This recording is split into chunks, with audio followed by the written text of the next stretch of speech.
Il est fidèle. Azali sembo. Quand il dit quelque chose, il doit faire ça. Soki alobi eloko moko akokokisa yango. Il est fidèle. Azali sembo. Levez-vous, nous allons lire la parole de Dieu. Otelema tokotanga iloba na Nzambe. Ça sera dur, Ekozala makasi. mais ça ne sera pas dur Kasi ekozala makasi te. pour ceux qui croient comme moi. Pona ba oyo bandimaka ndenge moko na ngai ekozala makasi te.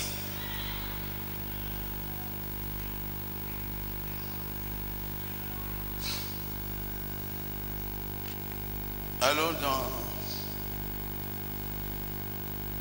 Acte 3. Tozwa mokanda ya misa na bantoma mokapo ya misato.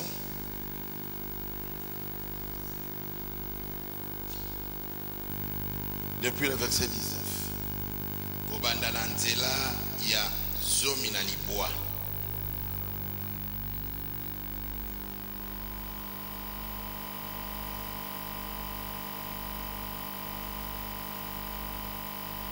Je voudrais prêcher sur l'ordre de l'Église comme de Christ. Nalingi kote ya likolo na molongo kati na eklesia nzoto na nkolo. Le rétablissement de toutes choses. Ezali bozongisami ya makambo nyonso. Acte 3. Misa na bantoma mokapo ya misato.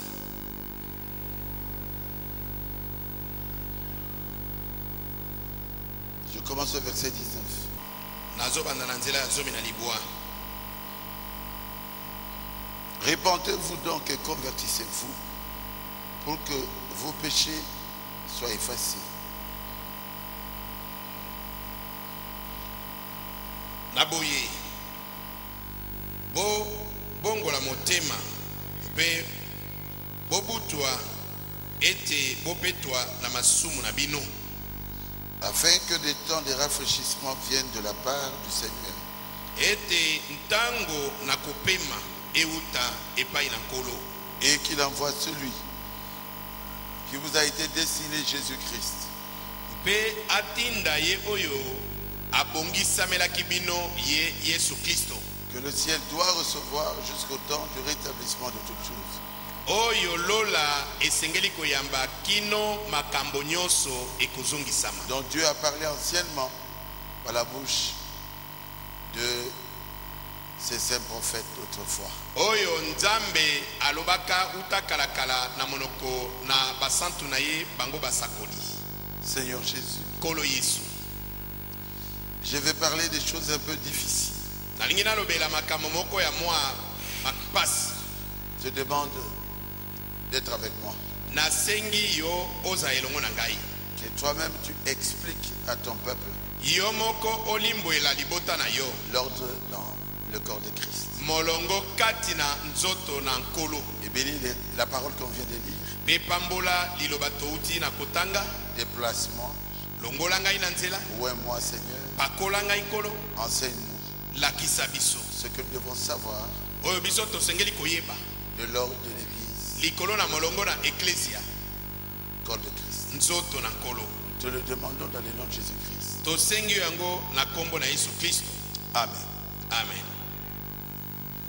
Veuillez vous asseoir. Bokoki kofanda.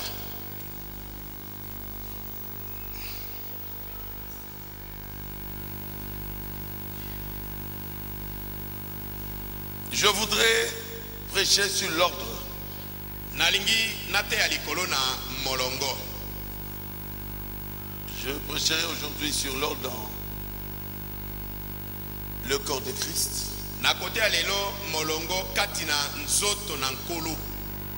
Mercredi, je prêcherai l'ordre dans la nature. Moko na misato na kote ya molongo kati na ekelamu. Dieu voulant. E na bolingo na Nzambe. Et le vendredi, je prêcherai sur l'ordre dans la société. Mokolo na mitano na kote ya molongo kati na mboka, kati na bato. Toujours Dieu voulant. Nyonso wana bobele na bolingo na Nzambe. Et le dimanche, je prêcherai sur l'ordre de l'église. Bongo mokolo na ingana kote ya molongo kati na ecclesia. Ce que je veux prêcher aujourd'hui, c'est ça, ce que je n'ai jamais prêché dans l'ordre. Oyo na kote ya lelo ezali moko na likamona te ya nanu te kati na molongo. Nous vivons au temps de rétablissement de toutes choses. Toali kobika na tango oyo makambo nyonso masengeli kozongisama. Il faut que Dieu rétablisse l'ordre dans son église. Esengeli ete nzambe azongisa molongo na kati na ecclesia na ye. Je voudrais que vous puissiez avoir des cahiers et que vous puissiez prendre des notes. Nalingi bozala na bakaye po bokoka kokoma. Frère Madame dit ceci. Ndeko Branham alobi boyi. Dans la demeure future. Nalite ya efandelo ya mikolo mikoya. Paragraphe 456. Ete na sango kama mine ituku mitano na motoba. Qu'est-ce que c'est? Ezali eloko nini? Un rétablissement. Bozongi samimoko. Un retour au premier jour. Bozongi na mokolo ya liboso. C'est ça le rétablissement. Yangonde bozongi sami. Il doit nous ramener nos cœurs, le cœur des enfants au Père. Atinami kozongi sabiso, kozongi samitema na biso, mitema na bana epai na batata. Ramener un rétablissement. Koyana bozongi sami moko ya makambo. De la Pentecôte authentique. Bozongi sami ya nkitela oyo ya solo. Il manifestera la lumière du soir. Oye komonisa pole ya pokwa. C'est ça le rétablissement. Yangonde bozongi sami. Veut dire ramener quelqu'un dans sa position perdue. Eliki kobete kozongisa moto na esika na ye oyo abungisa. Et d'en reconnaître votre jour et son message. Nalita na mosakoli koyeba mokolo na bino pe sango na yango. Paragraphe 51. Ete na sango tukumita na moko. Frère Madame dit, Ndeko Branham alobi, il doit y avoir un rétablissement. esengeli bozongisa mimoko ezala. Une lumière du soir pour l'éclairer, pour l'amener à la maturité. Pole moko ya poko mpona kongengisa yango pe komema yango na bokomeli. Une production originelle. E mbotama moko ya ebandelito ya sika. De la parole. Ya liloba na nzambe. Il doit se manifester pour le temps du soir. Oyo esengeli komimonisa mpona tango na suka. Donc la lumière du soir Kati na pole ya pokwa doit nous ramener à un rétablissement. elingi ko ba pole ya poko esengeli kozongisa biso na bozongisa mimoko. Donc je parlerai de l'ordre de l'église, Na corps kosolola de Christ. na kosolola liko na molongo ka d'ecclesia nzoto na nkolo. L'église doit aussi être rétablie. Esengeli ecclesia pe ezongisama na molongo. Vous croyez à cela? Est-ce que bondimi yango? L'église du Seigneur, c'est le corps le plus malade, a dit le prophète William Branham. Mosakoli William Branham abiete nzoto na nkolo, ecclesia na nkolo nde nzoto ezali kobela koleka. Oui, il faut un rétablissement. Esengeli bozongisa mimoko ezala. Il faut que ce corps soit rétabli. Esengeli ete nzoto yo ezongisama. Il faut que l'ordre soit rétabli comme au commencement. Esengeli molongo ezongisama lokola na ebandeli. Dans l'évangélisation au temps de la fin, paragraphe 175, il dit ceci. L'idée na mosakoli kopala nsango mana mona tango na suka ete na sango mokama tuku sambo na mitano alobi boyi. Le message de l'évangéliste, donc William Branham, Sango ya mopalanganisi sango malamu elingo ba William Branham. du temps de la fin, Mopalangani sango malamu ya tango na suka. est tiré de Malachie 4. Yango ezwami na malaki mine. C'est une restauration. Ezali bozongisa mimoko. Le message Sango et le messager, na motinda tous mina les deux, bango banso babale devront être un rétablissement de la foi. batindami kozala bozongisami ya kondima. Et je vais parler sur le rétablissement de l'ordre dans l'église, corps de Christ. Bongo na kosola liko na bozongisami kati na molongo na ecclesia nzoto na nkolo. Moi je crois à cela. Ngai na ndimi yango. Parce que frère madame le dit, moi je crois que Dieu va le faire. Et voici comment l'évangélisation avait commencé.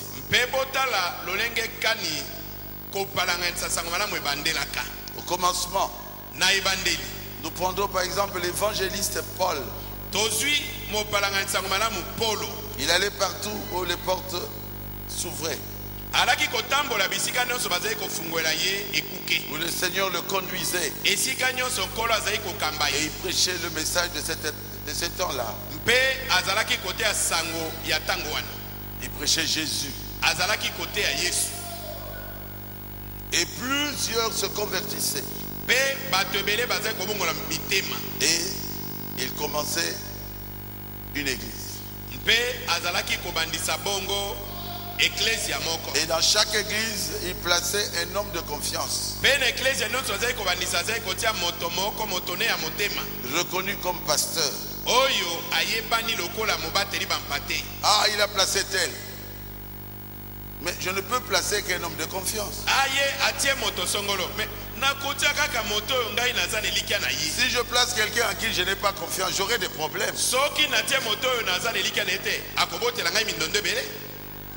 Paul plaçait un homme de confiance comme pasteur dans l'église qu'il a commencé. Si d'autres églises naissaient d'elle, l'homme qui était à la tête de la première église était appelé évêque.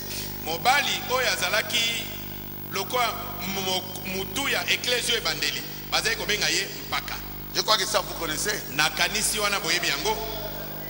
Et Paul était considéré comme le doyen des anciens, le surveillant général, et son église comme le quartier général.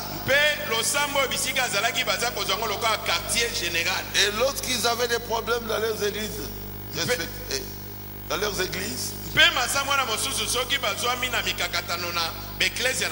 ils faisaient appel à l'évêque. Et régulièrement, l'évêque général Paul les visitait. Il visitait toutes ces églises-là et tenait des réunions avec eux, parce que c'était sa mission. Oui, nous avons des missions protestantes ici. Vous pensez qu'un catholique va aller faire des réunions dans une mission protestante?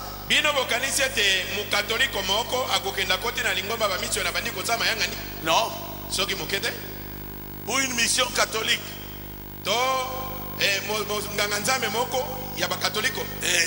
un pentecôtiste vient et il veut faire des réunions avec eux.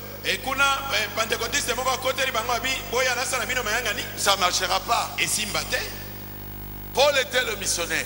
Il revenait de temps en temps visiter ces églises-là. Les églises avaient des réunions et ils avaient des problèmes, des questions à poser. Ils résolvaient leurs problèmes et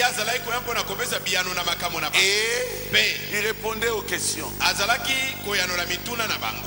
Je crois que c'est vrai. Et les réunions se faisaient autour de l'ancien.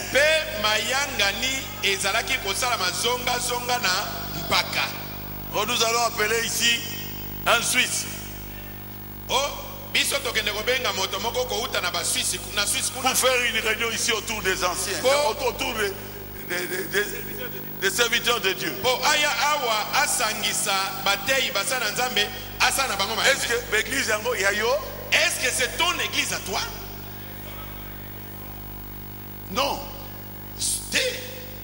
Ils ne te reconnaissent pas comme l'évangéliste, comme leur doyen des anciens, non?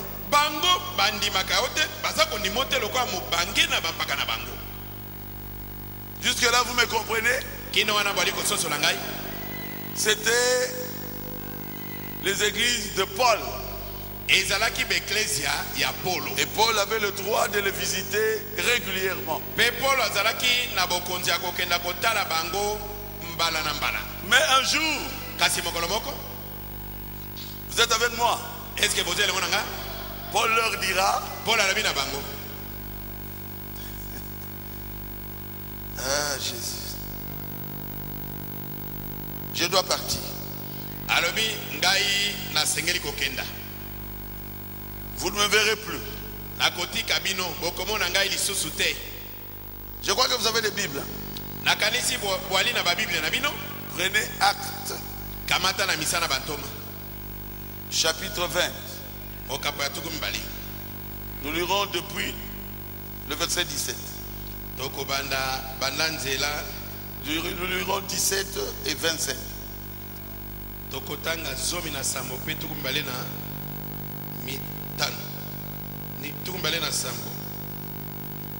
Cependant de Milet, Paul envoya chercher à Éphèse les anciens de l'église.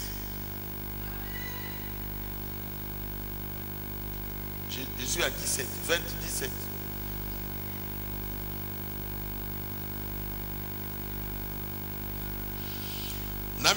Namile nde Paulo atindi kuna na FSC ete babianga mikolo na lingomba.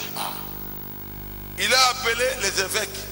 Abengi bampaka. Il a appelé les anciens. Abengi mibange na lingomba. Pourquoi? Bonani. Parce que lui était le doyen des anciens. Boye azalaki mobange katina mbampaka. On pouvait l'écouter. Quand ils ont entendu, c'est Paul qui nous appelle, ils sont tous partis là-bas. À Milet. Au verset 25, il leur dit 25.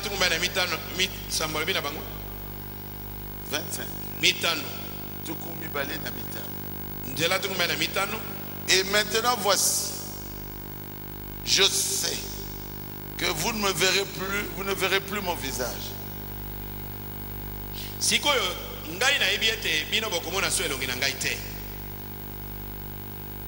Cela signifie quoi? Hein? Qu'est-ce que ça signifie? Hein? Il va mourir. Oui. Maintenant voici, je sais que vous ne verrez plus mon visage. Vous tous au milieu desquels j'ai passé en prêchant le royaume de Dieu.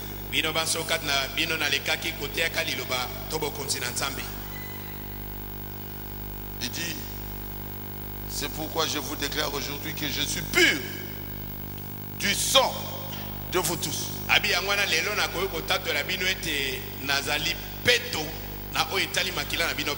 Car je vous ai annoncé tout le conseil de Dieu, sans en rien cacher. Prenez donc garde à vous-même et à tout le troupeau sur lequel le Saint-Esprit vous a établi. Évêque.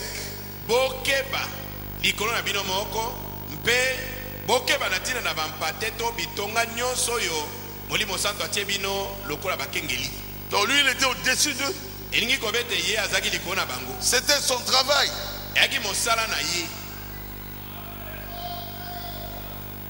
Et il confirme cela. Dans 2 Timothée 4, 7.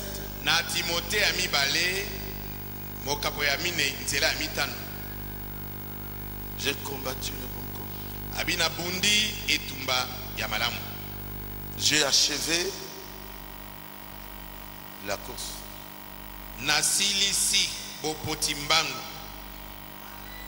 2 Timothée 4, 7.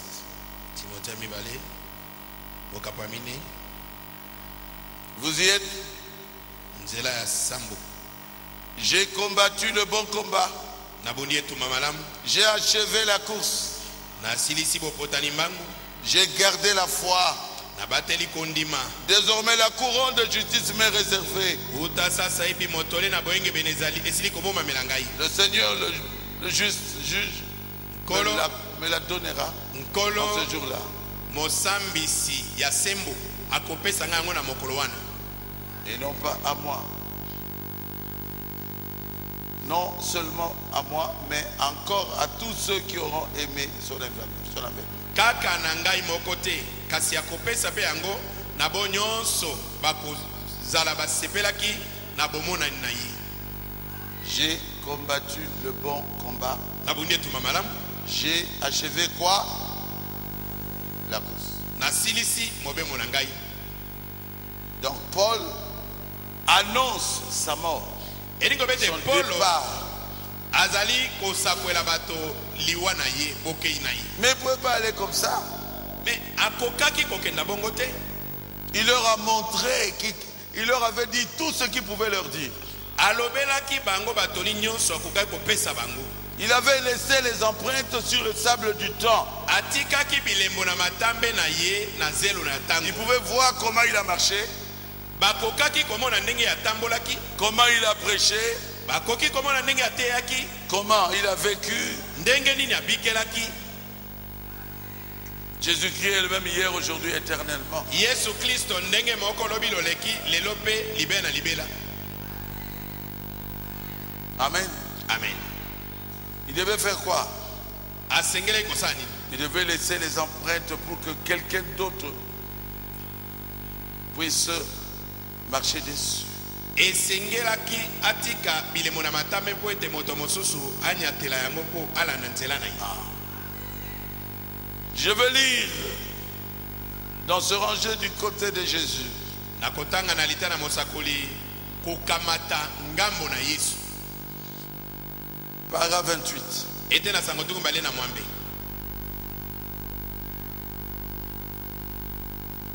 Il en était de même au temps d'Irénée. Et salemaki pendenge moko na tango ya Irénée. Il a continué la même chose. Akobaki kaka ndenge moko. Martin a continué la même chose. Martin akobaki ndenge moko. Polycarpe a continué la même chose. Polycarpe akobaki ndenge moko.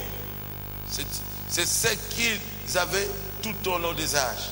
Yangonde bazalaki na yango na tango nyonso na bileko na tango. Et puis l'apôtre de l'église, Ventoma ya Ecclesia, Paul. Lorsque Paul est parti, tango Paulo asilaki kolala toko kenda. Jean a pris la relève de l'église. Yohane nde akamataki mokumba ya Ecclesia. Pas la relève d'une assemblée locale. Ezalaki te azui mokumba ya losamo moko o ezomaki lesika moko. Non, de l'église. Te ezalaki Ecclesia mobimba. Je suis en train de prêcher sur l'ordre Na côté ya molongo de l'église corps de Christ. ya Ecclesia nzoto na nkolo. Lorsque Paul est parti, Tango Paulo asilaki okufa, Jean a pris la relève de l'église. Yohane nde azwaki mokumba ya Ecclesia. Et lorsque Jean est parti, Etango Yohane akendaki, Polycarpe en a pris la relève. Polycarpe nde azwaki mokumba ya Et mosala. lorsque Polycarpe est parti, Tango Polycarpe asilaki kolala, Irénée en a pris la relève. Irénée nde azwaki mokumba ya mosala. Et cela a continué jusqu'à Martin, ainsi de suite. Yango ekobaki kino na suka bongo na bongo. Cela a tout simplement continué jusqu'au moment où l'église catholique romaine a tout mis en pièces et les a brûlés et dispersés. Yango ekobaki bobele bongo kino na eleko lingomba katoliko eyaki kopanza babiloko nyonso pe epalanganisi bango etumbi bango moto ekimisi bango. 29. Tukumbana libwa. Mais Dieu a promis Kasi Nzambe alakaki de restaurer de nouveau cette même chose. Nzambe alakaki ete akozongisa lisusu mbala na sika eloko yango ndenge ezalaka. Quelle chose? Eloko nini? L'ordre dans l'église corps de Christ. Molongo kati na Ecclesia nzoto na nkolo. Quand Dieu promet, Tango Nzambe alaki, il va le faire. akosala yango. Quand Dieu promet, Tango Nzambe alaki, il est fidèle. azali sembo. Jusque là, vous comprenez? Kino wana bwali kososola yango. Donc Paul elingo bete polo avait laissé les empreintes atikaki bilembo na matambe sur le sable de temps na zelo ya elekelo na tango pour que quelqu'un puisse voir et continuer. po moto moko amona yango pe akoba na mosala. Jusque là vous comprenez? Kino wana bososoli. Et après lui c'est Jean Simane Yohane nde qui a vu les empreintes amonaki bilembo wana et il a pris la relève mpe akamati mokumba ya mosala de l'église. ya ecclesia. Et Jean a dit clairement, ceux qui sont de Dieu nous écoutent. Yohane alobaki pe bolele te bo bazali ya nzambe bango bakoyokakilaka biso. Est-ce que jusque là vous comprenez? Kino wana bososoli. Donc il faut que William Branham aussi laisse les empreintes. Naboye esengelaki pe William Branham atika pe bilembo na matambe. Ah bien sûr.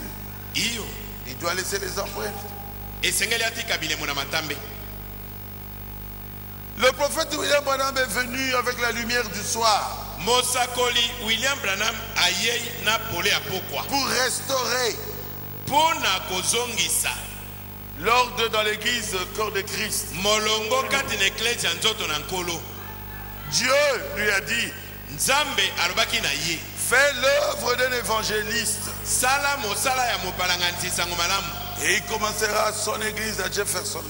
Nde abandisaki losamone na Jeffersonville Branham Tabernacle. na Branham Tabernacle. Et beaucoup de serviteurs de Dieu, Pe basali na Nzambe baike et influencés par son ministère, babendamaki na mosala na kote commenceront des églises. e bongo bakende kobandisa masambo d'ecclesia. Et ils venaient autour de Frère Branham Pe bango bazaki koya zonga na ndeko Branham avec leurs problèmes et leurs questions. na mituna na bango pe mikakatano na bango. Et ils le considéraient Pe bazaki kozwa ye comme le doyen des anciens. lokola mobange na bampaka.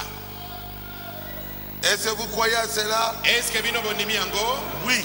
Et ils considéraient Balaki kozwa ye Branham Tabernacle kozwa Branham Tabernacle comme quoi? Le quartier général. lokola quartier général na bango. Je veux lire ça. Na kotanga yango Toujours dans ces rangées de côté de Jésus, paragraphe 82. kokamatanga mona Yesu ete na sango tukuma mena mibali. Il dit ceci. Abiboy Bien, je pense que cette église-ci, malamu na kanisa de ecclesia oyo considérez-la comme votre quartier général. bino bozwa yango lokola quartier général na bino. Et le frère Neville que voici, Bende kona vile oyo bomoni awa soit comme le doyen des anciens parmi vous. aza lokola mobange na bampaka kati na bino. Et parfois vous aurez un problème Ekoki koyela bino ete bozwama na que makambo vous ne pouvez débattre là, dans votre église. oyo nzela ya kozweyano na losambo na bino ezali te. Alors amenez cela ici, chez le frère Neville, Wana bomema yango awa epai na ndeko mbali Neville et discutez-en ensemble. mpe bosolola likolo na yango. Si vous ne pouvez pas parvenir à une décision, Soki bozwi eyano malamu te je, ngai William Branham, William Branham reviendrai très bientôt. nakozonga kala Alors mingi te. nous allons tous nous réunir pour cela. Wana tokoki kosangana biso banso mpo na likambo yango. Et dans questions et réponses, Na mituna mpe biyano de 12 janvier 61, ya mikolo zomi na mibale sanza liboso mobutu motoba na moko prêché à Jeffersonville, eteyami na Jeffersonville. tous les serviteurs de Dieu étaient venus à Basali na Branham Nzambe Tabernacle. nyonso bayaki na Branham Ils avaient une Tabernacle. réunion Bazaki de na questions mayenga et réponses. ya mituna mpe biyano. Paragraphe 523, Mituna mpe biyano ete na sango kama mitano tukumbale na misato. il dit ceci. Alabi boye Je suis, ngai nazali 3 points de suspension. matono misato Je vous aime ngai nalingi bino et vous avez toujours été si aimable en me cédant la chair, mpe ntango nyonso botaiselaka ngai bolamu na kopesaka ngai eteyelo comme si j'étais pour vous le doyen des anciens. lokola ete nazaki mpo na bino mobange na bampaka. Amen. Amen. Et il dira ceci dans l'ordre de l'église. aye koloba boyokani na bolongo na ecclesia Paragraphe 22 ete na sango tukuma na de mibali 1963. ya mobu tukumotoba na misato. Le Saint-Esprit m'a établi surveillant des troupeaux molimo mosantu atie ngai mokengeli ya etonga mobimba. Il est alors de mon devoir Na bongo ezali lotomo na ngai de vous dire la vérité. ya kolobela bino solo Et je suis reconnaissant à Frère Neville mpe nazali kozongisa matondi mpo na ndeko Neville d'avoir été attentif à la vérité. na ndenge atiaki bokebi na solo. Quand il n'est pas là, Tango ya azali te, et que Frère Neville est là, ndeko Neville azali, eh bien, allez vers Frère Neville. alobi na bango bokende komona ndeko Neville. Mais s'il ne trouve pas de solution, c'est moi le pasteur. Neville était le pasteur associé. Kasi soki bazwi biyano te, ngai nde mokengeli ya losambo mpo Neville azali ka mokengeli molandi. C'est moi le doyen des anciens. Ngai nde mobange na bampaka. Je reviendrai Nakozonga et on trouvera une mpe tokozwa solution. eyano. Amen. Amen. C'est lui, l'évangéliste, Ye nde mopalanga sango comme malamu. Paul, Loko Apollo qui rétablit maintenant oyo azali kozongisa sikoyo l'ordre dans l'église corps de Christ. molongo kati na eklesi ya nzoto na nkolo. Si vous comprenez, dites Amen. Soki bososoli loba amen. C'est facile ma prédication. Yango nde liteya na ngai. Comme Paul, Frère Branham aussi annonce sa mort. Ndenge Paul asalaki yango, ndeko Branham mpe azali kosakola kufa na ye. Et il annonce aussi ceux qui prendront la relève. Azali koyebisa pe ete bato mosusu bakoya oyo bakokoba na mosala. Wow. Oh. Bon, avant on ne savait pas ça. Liboso toyebaki yango te, Mais maintenant nous le savons. kasi sikoyo toyebi yango. Si vous dites que vous ne savez pas, alors vous ne voulez pas écouter. Soki yo olobi ete oyebi yango te, Ça signifie simplement que vous ne voulez pas écouter. elingi koloba ete oboyi na yo koyoka. Frère Branham a annoncé sa mort. Ndeko Branham asakolaki liwa na ye. Et il a annoncé ceux qui prendront la relève. Asakoli pe na tina na bato bakokoba na mosala.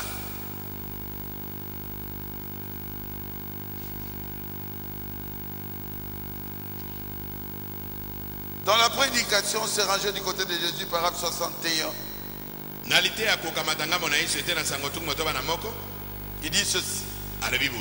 Ça pourrait être la fin de ma route. Ekoki kozala suka na mobembo na ngai. Il annonce quoi? Azoloba nini? Sa mort. Liwa na ye. Il annonce sa mort. Azosakwa liwa na ye. Ça pourrait être la fin de ma route. Ekoki kozala suka na mobembo na ngai. Ça pourrait être la venue du Seigneur. Ekoki kozala boyei na nkolo. Ça pourrait être le changement du jour. Ekoki kozala mbongwana na mokolo. Ça pourrait être la venue de ce puissant homme. Ekoki kozala boyei na moto mobali na nguya wana. Vous pensez que le puissant homme c'est Jésus? Bino bakasi mobali na nguya ezali Yesu. Hein? Hein? Ce puissant homme c'est qui? Mobali wana na nguya ezanani. C'est celui qui prendra la relève. Ezali bobelo ya kokamata mokumba ya mosala. Si vous avez compris, dites Amen. Soki ososoli loba amen. C'est madame l'appelle puissant homme. Ndeko wana malobi abengi mobali na nguya. Paragraphe 62 se rangeait du côté de Jésus. Ete na sango tungo toba na mbale kokamata ngamo na Yesu. C'est soit la fin de ma route Ezali to suka na mobembo na ngai pour permettre à cet autre, au singulier, d'entrer en scène. pona kopesa nzela na moto oyo mosusu ete akwa kokoba na mosala. Je lui ai frayé le chemin Ngai na fungoeli ye nzela na pasoeli ye nzela pour qu'il prenne la relève. po ete ye azwa mokumba ya mosala. Parce que rappelez-vous, Po bomikanisela celui qui vient prêcher se tiendra sur la parole. oyo azali kwa koteya ye akotelema likolo na liloba. Ah, cet homme-là, Mobali wana ce puissant homme, mobali na nguya wana se tiendra, il prêchera, il ne mettra pas les bandes, il va prêcher. akoteya babande te Et il se tiendra sur la parole. mpe akotelema bobele na liloba. Pourquoi, frère Branham? Pona nini ndeko bana? Pour restaurer la foi des enfants à leur père. Pona kozongisa kondima na bana epai na batata na bango. C'est un homme de foi. Azali mobali moko akondima. Il va ramener la foi à un tel niveau Comme si c'était le temps des apôtres. Ça pourrait être la fin de ma route. Paragraphe 62, c'est rangé du côté de Jésus. Oh non, je n'ai pas bien compris. Vous voulez quoi?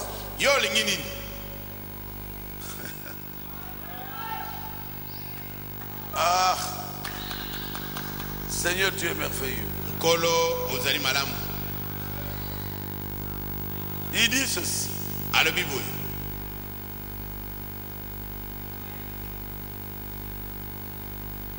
Je suis en train de chercher ici.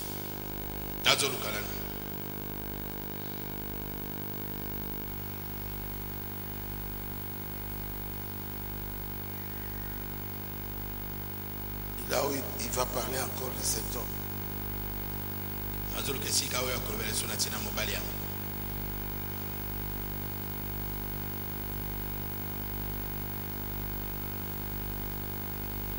C'est dans la prédication, tourner les regards vers Jésus.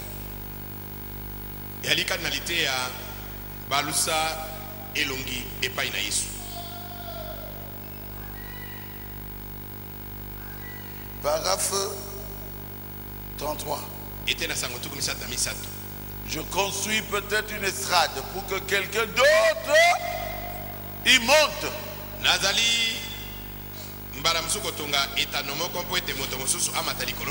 Il annonce sa mort. Je serai peut-être repris. Avant ce moment-là.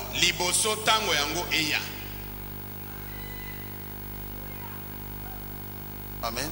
Amen.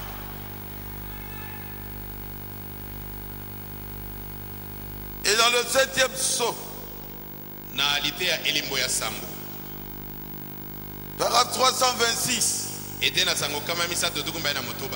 se peut que ce soit le moment, il se peut que ce soit maintenant l'heure où cette personne remarquable dont nous attendons l'entrée en scène.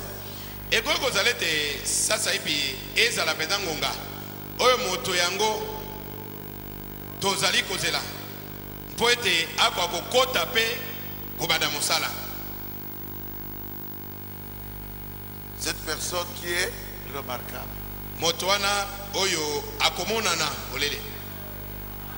Si vous ne voyez pas, c'est que vous n'avez pas des yeux. C'est une personne remarquable.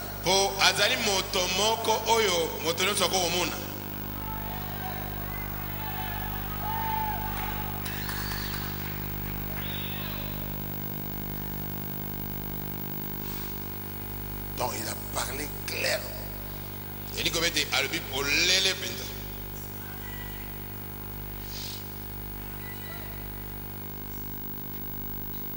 Est-ce que c'est vrai?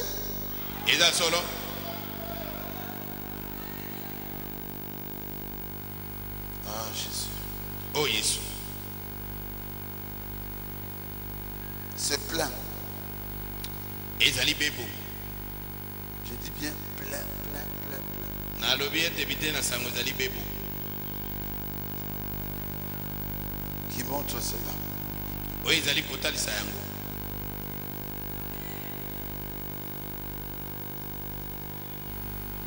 Ah, mais Frère Branham a dit que ça va être le Saint-Esprit. Le Saint-Esprit, c'est une personne. Oh, mais Ndekomana m'a bien été Koza Molimo Santo. Est-ce que Molimo Santo est moto?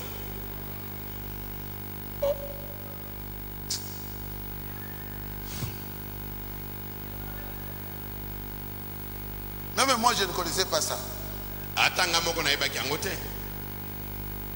Maintenant, ça se trouve là. Bon, qu'est-ce qu'on peut faire?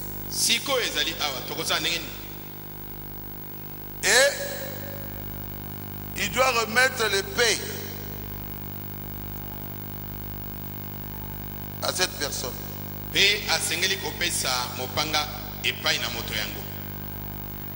Le 7e psaume, paragraphe 373. Elimbo ya sambote na sango kama misato tuku samona misato. Quand viendra le moment Tango ngong tango ya mwekuya où je devrais me reposer, oye kusengelete ngai na kwa kupema tokolala. quand j'arriverai au fleuve Tango na kokoma kuna na libongo na et ibali. que les flots commenceront à m'emporter, Epe tango mbonge ekobanda komema ngai. oh Dieu, Oh Nzambe, permets que je puisse remettre cette bonne vieille épée à quelqu'un d'autre. pesa ngai nzelete na kwa kozongisa mobange na mopanga ya kitoko ya kalakala na maboko na moto mosusu. Pour qu'il puisse mettre les bandes. Po moto na banda kotia babanda. Oh Dieu, permets que je puisse remettre cette bonne vieille épée à quelqu'un d'autre Oh Nzambe, qui s'en servira avec honnêteté. pesa nzela ete na kwa kozongisa mopanga oyo ya kitoko ya kalakala na maboko na moto mosusu oyo akoyeba kosalela yango na bosembo. Et qui portera la vérité. Mpe oyo akosakola solo. Accorde-le Seigneur. Pesa nzela na yango nkolo. Donc cet homme-là prêchera après Frère Branham et il prêchera la vérité. Elingi kobete mobali wana akote ya sima na ndeko Branham mpe akote ya solo. C'est qui? Ezali nani? Je ne sais pas. Nayebi te. Je vais aller lentement mais sûrement. Naza kokenda male malembe kasi na solo nyonso tono yongi penza. Frère Branham devait partir. Esengelaki ndeko Branham akoka kozonga ndako. Et Frère Branham annonce sa mort. Azali kosakola liwa na ye. Et nous on pensait que, même moi je pensais que lui doit partir parce que le Saint-Esprit va rester avec nous. Biso to bandaka nzata ngai na bandaka nzete yes asengeli kokenda po molimo santo atika na biso. Maintenant j'ai beaucoup de preuves. Siko nali na bandanga ebeli. Je n'ai même pas tout lu. Natangi ata nyonso te. Je sais qu'il se fait tard maintenant. Yango nde molimo santo. Il se fait tard. Nayebi ete ngonga ekei makasi. Et Frère Branham a laissé les empreintes de pas sur le sable de temps. Pe ndeko Branham atiki bilembo na matambe na zelo ya tango. Amen. Amen. Vous le croyez? Est-ce que bonimi yango? Ah oui. I. Oui. I. Nous allons lire ça.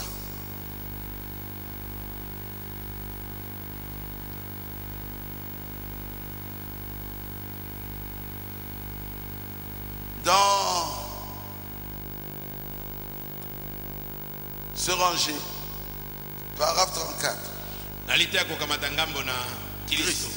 Ete na sango tuku misato na mini. Il dit maintenant, pour aller plus loin, Abisi kom po toke na mwa musika. nous devons laisser les empreintes de pas ici. Esenge totika bilembo na matambe awa. Nous là, c'est qui? Biso wana ezali nani? C'est Branham. Eza Branham. Sur le sable du temps, Likolo na zelo ya tango. afin que les autres puissent voir. Po ete bamosusu bakoka komona. Il veut partir.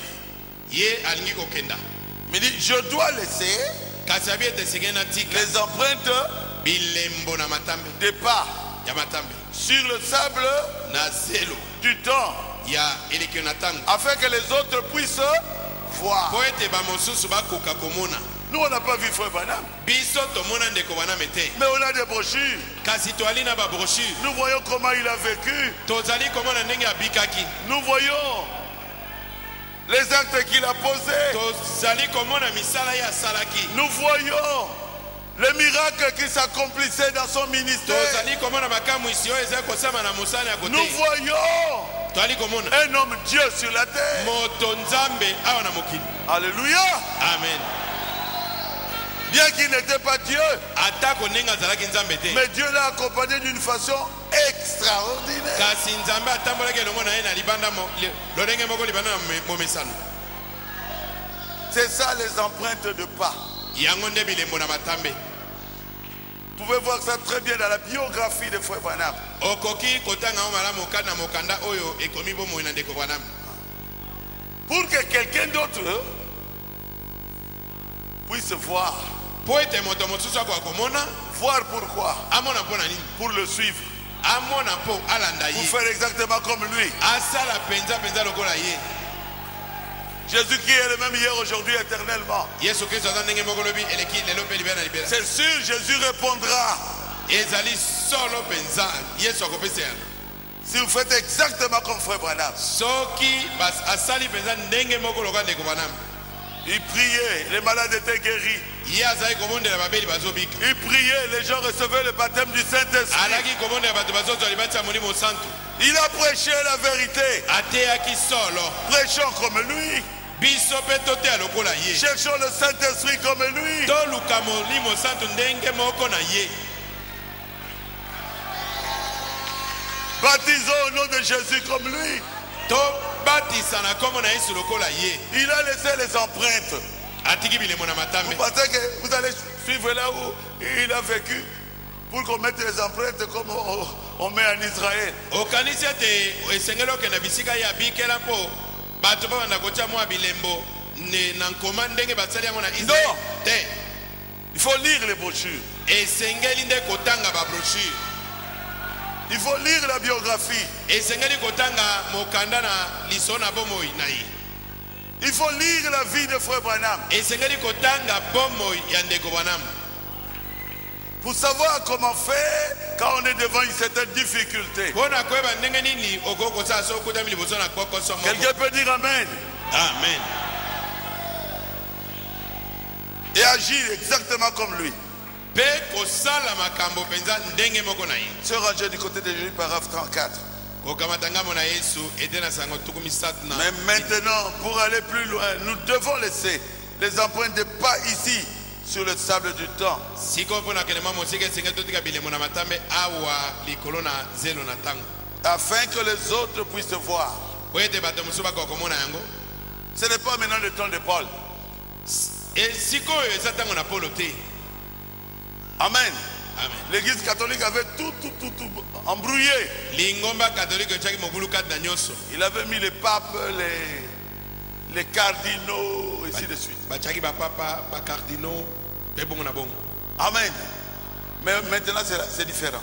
sikoyo eza ndenge Nous mosusu. retournons comme au temps des apôtres. biso tozali kozonga lokola na ntango na bato. Et frère Branham dit, mpe ndeko wana malobi. si Paul n'avait pas continué comme il le fit, soki Polo akobaka ndenge asalaki yango te. alors Jean n'aurait pas su comment suivre. mbele yohana akoki koyeba te ndenge nini kolanda ye. Et si Jean n'avait pas continué, mpe soki yohane akobaki te. Polycarpe n'aurait pas su comment suivre. polikape akoki koyeba te ndenge nini kolanda ye. Si Polycarpe n'avait pas continué, soki polikape akobaki te. Irénée n'aurait pas su comment suivre. irene akoki koyeba te ndenge nini kolanda Et ye. si Irénée n'avait pas continué, mpe soki irene akobaki te. Martin n'aurait pas su comment suivre. mbele martin ayebi te ndenge nini kolanda. Voyez-vous ce que je veux dire? bomoni oyo ngai nalingi Oui, koloba. frère Branham. iyo ndeko Branham. Chacun doit laisser les empreintes des pas sur Et- le sable de temps. esengeli moko na moko atika bilembo na matambe likolo na zelo na ntango. C'est clair? eza polele. C'est pour ça lui aussi yango na ye mpe a manifesté Jésus. amonisaki Yesu. Maintenant, quand nous regardons, sikoyo ntango biso tozali pour que kotala nous puissions manifester Jésus, mpo tomonisa Yesu nous devons marcher comme lui, esengeli totambola lokola ye. prêcher comme lui, esengeli toteya lokola ye. agir comme lui. esengeli tosala makambo lokola ye. On recevra le même résultat. mpe tokozwa mbano moko. Si vous avez compris, dites Amen. soko soso oloba amen. Et il est parti. mpe akendaki. Maintenant, je pose des questions. sikoyo nazotuna mituna. Il est parti. ye akei. Nous sommes restés. biso totikali. Alors, nous posons la question. sikoyo tozotuna motuna. Il a laissé les empreintes de pas. Pourquoi? mpo na nini atiki bilemo na matambe. Pour que nous puissions continuer à faire comme lui. mpo biso tokoba kosala lokola ye. C'est clair. eyali polele. Est-ce que lui, il plaçait seulement les bandes? Il prêchait la parole de Dieu. Il priait pour les malades. Il priait pour le baptême du Saint-Esprit. Nous devons faire comme lui. Prêcher le message exactement comme lui. Marcher exactement comme lui. Nous aurons le même résultat. Ah, frère Barouti. Devons-nous seulement mettre les bas, nous remettre la chair à frère Branham?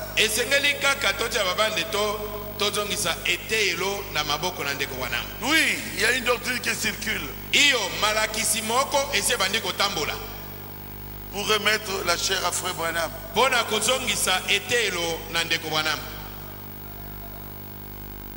C'est du spiritisme.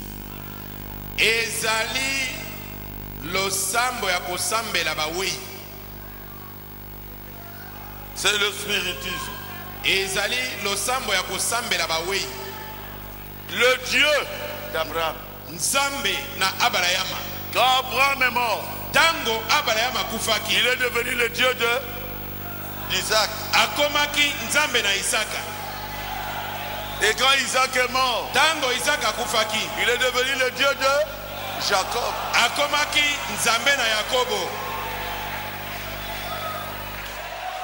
Amen. Amen. Il était devenu le Dieu de Moïse. Oh, nous sommes dans la chair de Moïse. Mais il était le Dieu de Jésus à cette époque-là. Dieu n'est pas un Dieu de mort. Il est un Dieu de vivant.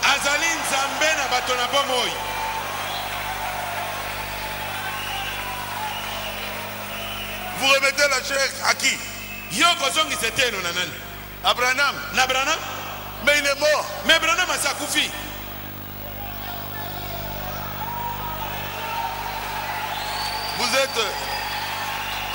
Vous êtes spiritiste.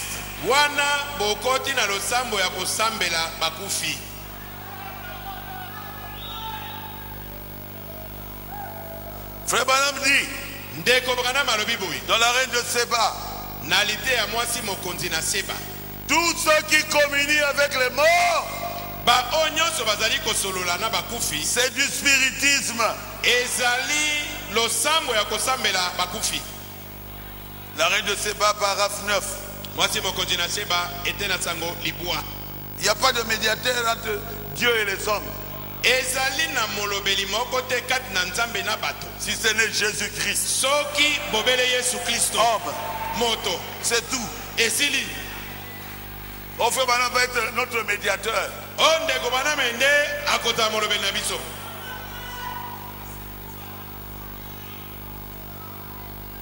Vous êtes spirit. J'ai vu ça dans le dictionnaire. La rousse. C'est toi qui as copié ça pour moi. Oui, mon pasteur. Spirit relatif aux esprits des morts. Spirit, alors manifestation. C'est propre au spiritisme. Yango ezali na boyokani na bato basolaka na bibembeto na bawe. Si quelqu'un est mort, laissez-le se reposer. C'est du spiritisme. Soko landi ko solana ye ezali babengi spiritisme.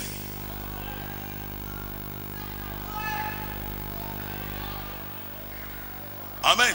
Amen. J'ai lu le prophète. J'ai plusieurs citations du prophète. Nazali na bite na sango ebele ya mosakoli. Plusieurs. Ebele. Il dit, j'avais entendu parler du spiritisme. C'est le lieu d'adoration auquel Dieu a pourvu par 74.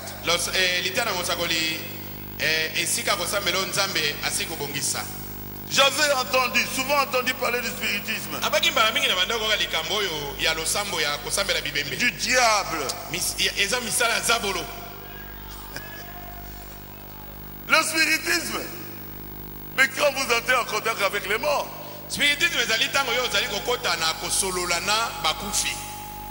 Ah, nous cédons à frère Branham la chair. O totikeli ndeko Branham ete. Oh, Oh, oh, oh, oh. oh. Mais il est mort. Merci à Koufi. Vous allez céder la chair comment? O kotikela ete lo ndengeni. C'est du spiritisme. Wana ezali lo samba ko sambela bibembe. Bakufi. Quand cette femme-là, comment, médium, avait appelé Samuel. Tango maman Mbiku Diwana abengaki Samuel. Samuel était venu. Samuel et il était fâché. Il a dit pourquoi vous me dérangez? Samuel alobi botungisi kopema na ngai mpona nini? J'ai déjà terminé le travail. Ndana sina silisi mosala. D'ailleurs demain vous allez mourir. Kutu kala mingi toko kufa. C'est du spiritisme. Ezali lo samba ko sambela bibembe. C'est défendu dans la Bible. Bible pekisi yango. De communiquer avec les morts. Ya kosolola na ba wei. Votre père est mort, vous mettez la photo. Oh papa, papa, papa. C'est du spiritisme. Tata no akufi okamati photo chokomi o tata tata. Eza misala ko sambela bibembe.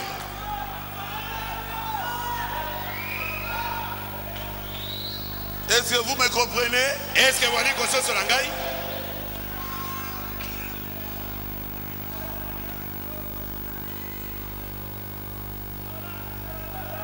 Vous avez lui céder la chair comment? Oh, en poussant seulement la bande. Oh, yo okoyaka aussi Sabino au fini bouton au bandelo. Hein? Yeah. Vous poussez le bouton. Yo tu finis le bouton. Et les gens commencent à écouter la bande. Vous ne prêchez plus. Alors démissionnez. On n'a pas le droit de vous donner la dîme.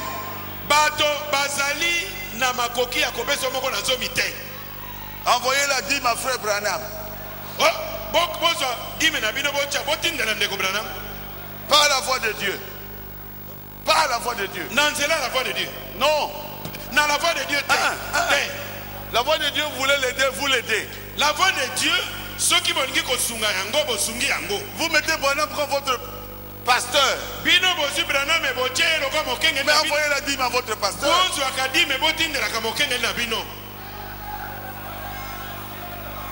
Il est où? Il recevra ça comment?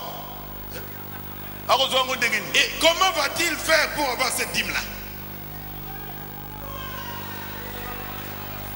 Oh, nous n'écoutons que les bandes. Donc vous n'avez pas de pasteur. Vous n'avez pas de frères. Vous n'avez pas de soeurs. Vous n'avez pas de diacre. Mais qui va vous baptiser? Qui donnera le mariage? Si vous avez des problèmes dans le mariage, qui va vous aider? C'est une fausse doctrine.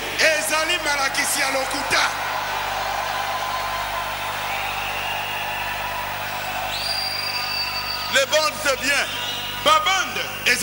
On peut mettre ça une fois à l'église. Nous on mettait ça tous les mercredis. Nous mettons ça à la radio. L'écoute des bandes est une bonne chose. Mettez ça à la maison. C'est bon. Mais vous, pasteur, vous avez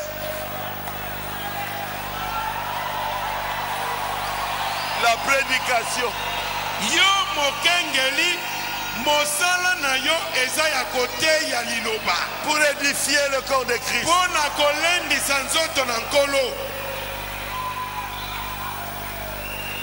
Ton travail ce n'est pas de pousser le bouton, non. Mosala ya yo mokengeli ezali oya te ofinaka bouton ya cassette. J'ai appris qu'il y a des gens qui ont levé la main. Nous allons pousser seulement le bouton. Démissionnez. Na yoki tezala bato mosusu batombalaki maboko balobi biso pe tokobanda kotia kaka kopuse bouton ndenge wana. Bolongo botika mosala mokengeli. Amen. Amen. Démissionnez. Botika mosala ya mokengeli. Vous levez la main devant Dieu. Botomboli loboko liboso na Nzambe. Que nous allons mettre les bandes. O biso to kotiaka babanda. Et vous arrivez dans votre église, vous prêchez. O yesu ko komi na losamo no bandi kote. Démissionnez. Ah, longwa na mosala ki mokengeli. Soko yebi makambo te. Si tu ne connais pas la doctrine, Somba. repose-toi, reste tranquille.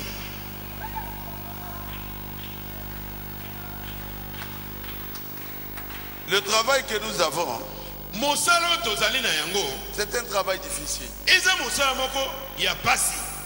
Très difficile. Mosala ya pasi mingi. Et des fois, je ne dors pas. Pemba la mingi pe nalalaka te. Jusqu'à 6 heures du matin. Kino na ba 6 heures ya tongo. Nous sommes là en train de chercher la parole que nous avons. Tozali kaka wana pona koluka liloba nini oyo tokoki kopesa bino. Et toi, tu ne fais rien. Ale yo ye. Ça, il y a l'autre côté. Fainéant. Yo goi goi. Osala tellement mon côté. Tu viens de la ville, tu fais tes courses avec ta femme, tu vis avec les amis, tu sais que j'arrive à l'église, point. Outi na ville tamboli tamboli kuna te. Ale oye na église, ojuka mosapino finika na bouton. Toi. Oh, merci beaucoup, frère Neville, de m'avoir cédé votre cher frère Neville. Ndeko Neville, natonio mingi na ndenge o pesingete elo na yo. Mais les nouveaux venus vont dire, ah, il y a une Neville ici. Mais batoyo bakoya sika soki bayoki bandelo bindengo na baba ah wapi Neville ngo toluka to mona ye. Oh, le frère Levi est là. Oh ndeko mbali Levi la vandi kuna na sima.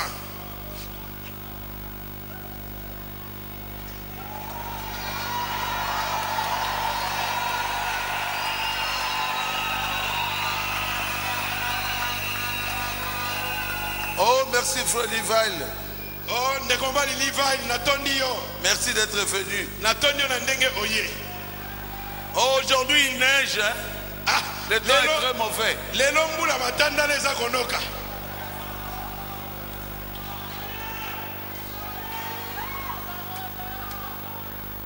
On doit vous dire la vérité.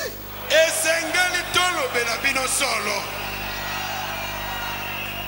Éphésiens 4. Ba efese minei batei. Ne laissez pas votre rôle. Botika mosala na bino te. Vous êtes avec moi? Est-ce que vous êtes mon angai? Continuez à prêcher. Boko bakote ya liloba.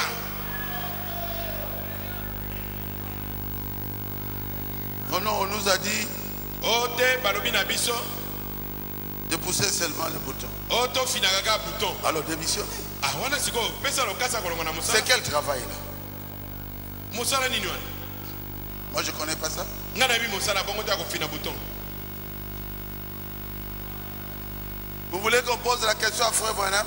Bolingi to tuna ndeko bana motuna. Frère Branham, Ndeko mobali Branham. c'est dans question-réponse sur les sous-paraphes 82. Ezali kada mituna pe biano likona bilembo etena sango tuku mabena mibali. Deuxième question. Motuna mibali. Les évangélistes devraient-ils continuer à œuvrer sur le champ de travail? Est-ce que bapalanga tsango malamu esengeli bakoba na mosala na bango na elanga na mosala? Moi j'ajoute, où ils devraient seulement mettre les bas. Na bakisi boye. Ba esengeli kokoba na mosala to esengeli babanda kofina bouton po bacha babandi. Ne changez rien du tout. Alobi bongola eloko moko te. Continuez à évangéliser de la même façon que vous l'avez toujours fait. Boko bakopalanga sasango malamu ndenge moko bosalaka yango. Oui, frère Branham, nous avons écouté. Mais Iyo. deuxième citation. Iyo ndeko baname toyoki kasi tolingi ete na sango mibali. Question 22. Motuna tukumba na mibali. Est-ce que l'épouse de Christ aura un ministère avant l'enlèvement? Est-ce que mwasi na libala na Kristo akozana mosala moko liboso na konetolama? Question 22, paragraphe 233. Motuna tukumba na mibali ete na sango kambale tuku misa. Bien sûr. Abi iyo. Non, c'est déposer les bandes. De mettre la main. Il y a un bouton. Non. C'est ce qui est en train de se faire en ce moment. alobi yango nde ezali kosalema na ntango Vous oyo. voyez, Bomoni l'épouse de Christ, mwasi na Kristo s'il a un ministère, soki aza na mosala moko certainement, azali na yango solo, c'est le message de l'heure, vous voyez, ezali sango na ntango. Bomoni yango l'épouse de Christ. mwasi libala Bien na Kristo. sûr, iyo elle est composée d'apôtres, ye azali lisanga ya bantoma, de prophètes, basakoli, de docteurs, balakisi, d'évangélistes bapalanga sango et malamu de pasteurs. mpe bakengeli. Frère Madame nous pose la question, pas vrai? ndeko wana batuni biso botuna eza bongo te. L'assemblée répond Amen. losambo balobi amen. C'est l'épouse de Christ, bien sûr.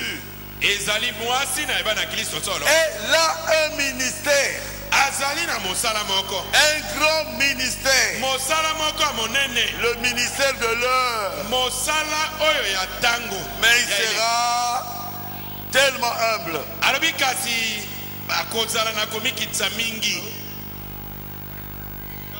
Si vous avez compris, dites Amen. Amen. Ephésiens 4, vous avez un ministère.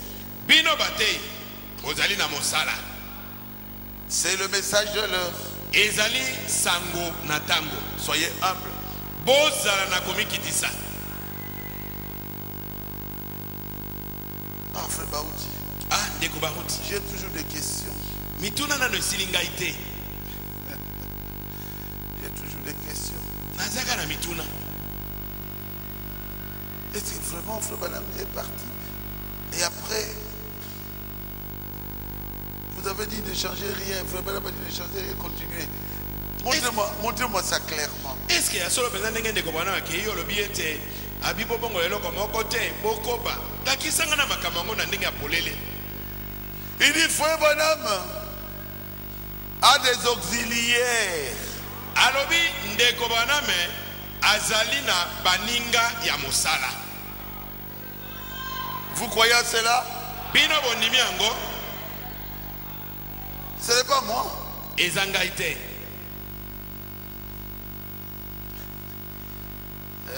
Jésus, tu es merveilleux. yesu ozali mpenza malamu.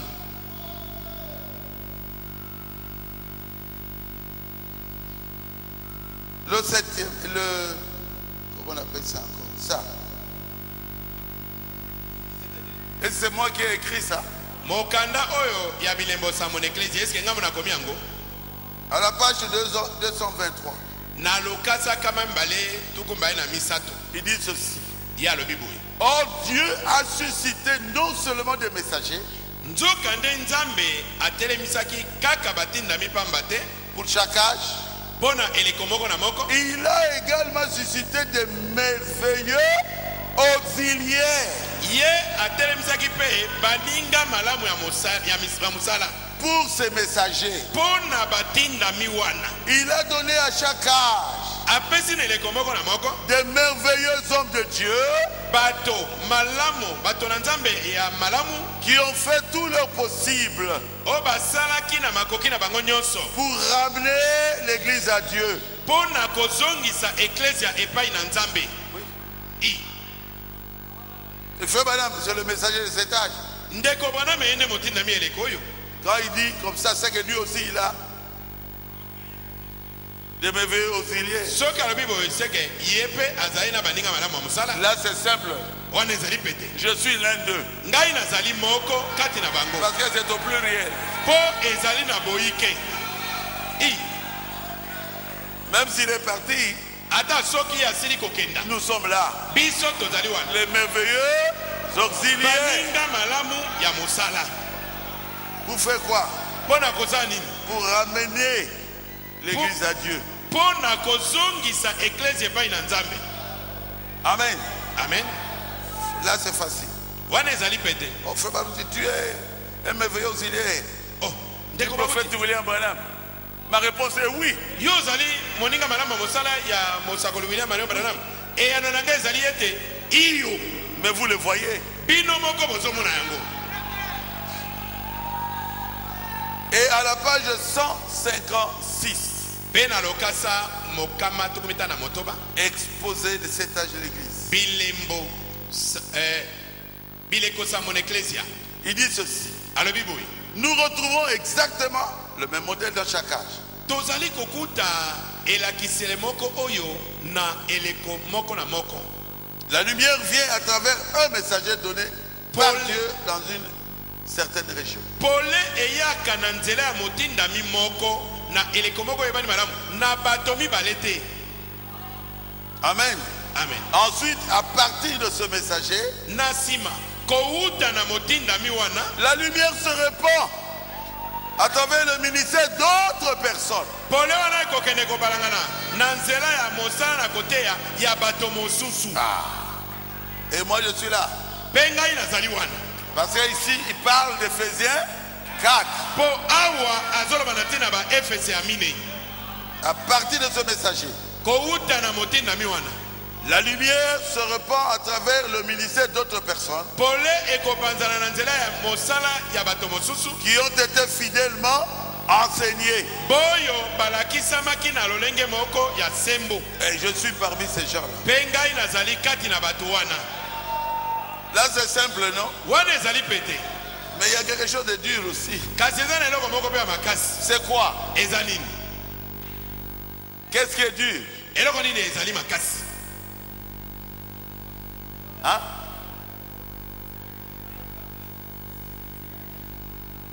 Éphésiens 4, oui. Ba Efese minei malamu. Hein? Ce qui est dur, c'est quoi?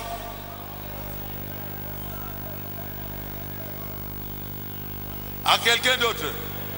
Na moto mosusu. C'est là où c'est dur. Esika likambo eza pasi yango wana. Je vois que vous me suivez très bien. Na mone te bozola na ngai malamu. C'est là où c'est dur. Esika wana nde likambo ezokoma makasi. C'est dur. Je ne sais pas. Eza makasi. Nayebi te. Je ne sais pas. Nayebi te. Ma réponse c'est je ne sais pas. Eyano na ngai ezali ete nayebi te. Alors,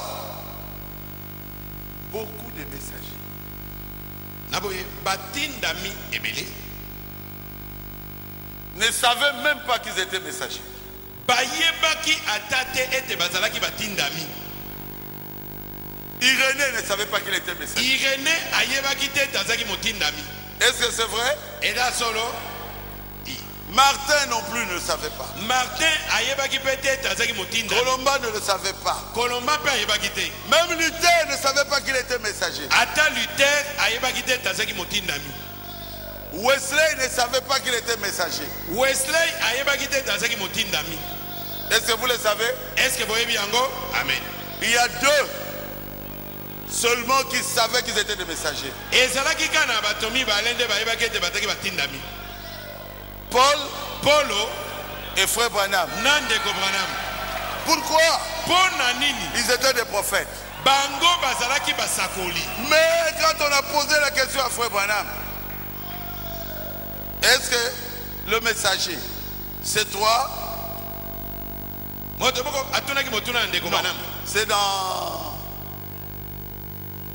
Comment on peut appeler ça?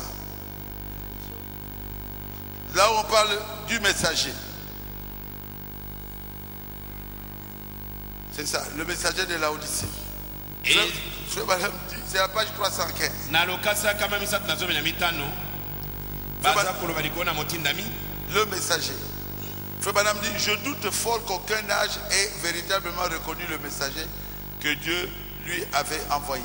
Nazali penza na kundima mingi tete ezala na eleko moko o batika kososola motindami o nzamba tindelaki bango. Il parlait de tous les messagers. Et azeko babongo na tina batindami nyonso. À l'exception du premier âge dont Paul était le messager. Longola kaka eleko ya liboso ya lingomba oyo Paul azaki motindami na bango. Même dans cet âge-là Ata neleko wana de Paul, ya Paulo beaucoup ne l'ont pas reconnu bato mingi bandimaki ete pour messager. lokola motindami. Moi aussi je dis je ne sais pas. Ngape na bina ebite. Alors frère Branham, parle-nous maintenant du messager. Ndeko bana melobela biso na likona motindami. Il dit je ne sais pas, mais il sera un prophète. Alobi na yebite kasi motindami yango akoza mosakoli. Page 316 en bas. Lokasa kama msana zomi na motoba. Mais c'est lui. Mais ezalaki nde ye. Ah. Il dit, c'est le Saint-Esprit qui fera en sorte que le ministère de ce prophète soit accompagné de manifestations puissantes et merveilleuses. Mais c'est lui. Abi moni mosana nda ko salete mosana mosakoli wana eko akota mo elongo na misana nguya pe misamo kwa malamu penza. Et de merveilleuses démonstrations de puissance seront manifestées sur l'ordre de sa foi. Pe komoni sama malamu penza na nguya eko moni sama na misala ko tindama na kondima na ye. Et le messager de Dieu proclamera la parole. Pe abi motinda mina nzambe akosakola liloba. Et à la page 318 il dit, na lokasaka misa tozomi na mambalobi, ce messager prophète d'Apocalypse 17 sera le même, celui de Malachie 4. Il sera naturellement semblable à Élie et à Jean. Alobi motinda mi yango ya emoni selizo misambo. Akoza na mosana ndenge moko na oya Malaki minei mitano kino motoba akoza la lolenge moko na Elia pe na Yohane. Il dit il aura une telle puissance devant le Seigneur qu'il y en aura ceux qui croiront en son message, le considéreront pour le Seigneur Jésus. Alobi akoza na nguya moko makasi liboso na kolo na lolenge te ba moko kana bato ba konimela sango na ye ba mosusu bakozoyeka. Il y aura dans le monde un esprit qui séduira plusieurs et leur fera croire cela.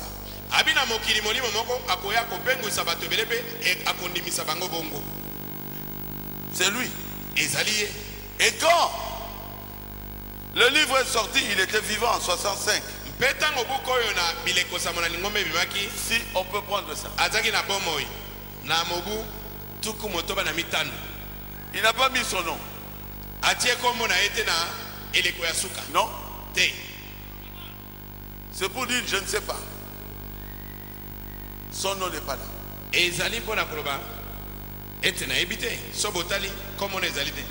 Vous comprenez? Ah. C'est ça. Pourquoi il n'a pas mis son nom?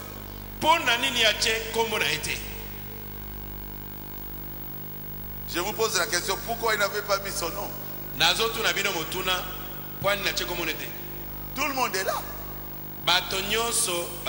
L'étoile là, de la Odyssée, c'est vide. Moi aussi je ne sais pas.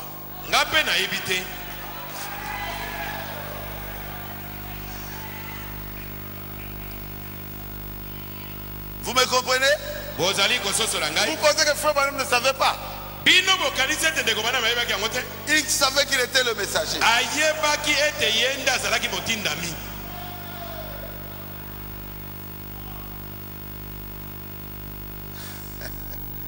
Mais selon Branham, cet homme-là qui recevra l'épée,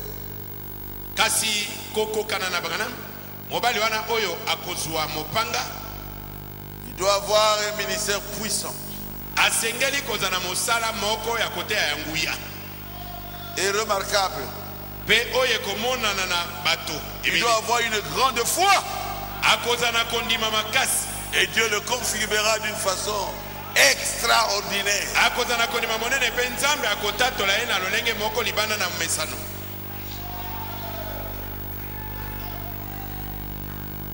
Amen. Amen. Il prêchera l'évangile, il ne mourra pas. Il prépare l'église jusqu'à l'enlèvement.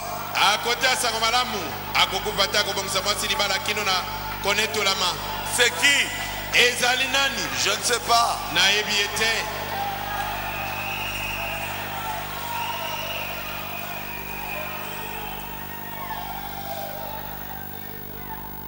Mais Paul dit dans 2 Corinthiens 12,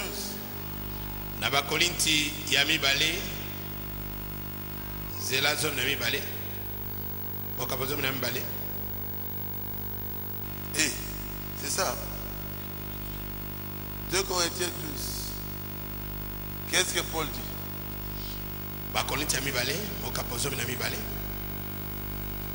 Qu'est-ce que Paul dit, verset 1? Il faut se glorifier. Cela n'est pas bon. J'en viendrai néanmoins à des visions, à des révélations du Seigneur.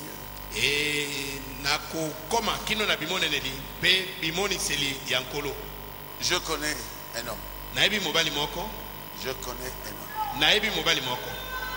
Je connais un homme en Christ qui fut il y a 14 ans ravi jusqu'au 3e ciel.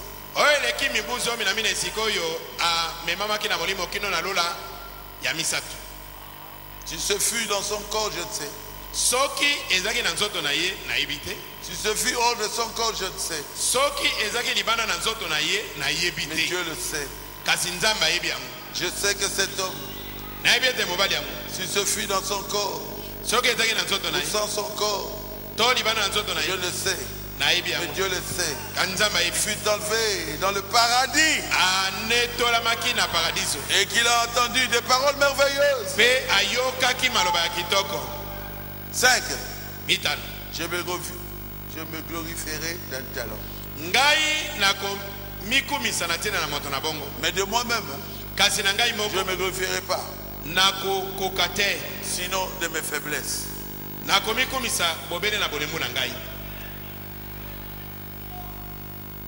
Je connais un homme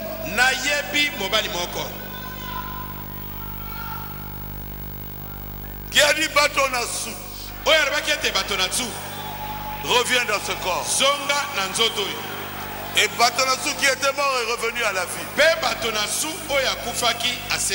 Je connais un homme qui a dit, je m'entendais avec quelqu'un qui quitte la chaise roulante au Brésil. Et cette femme a quitté la chaise roulante. Je connais un homme qui a touché les yeux d'une femme. Et cette femme a commencé à voir. Je connais un homme qui a fait un accident. Et les deux voitures se sont traversées. Je ne sais pas comment. Qu'est-ce qu'ils étaient devenus? Et les voitures, et les hommes qui étaient à l'intérieur. Je connais un homme. Je connais un homme. Je connais un homme qui a dit,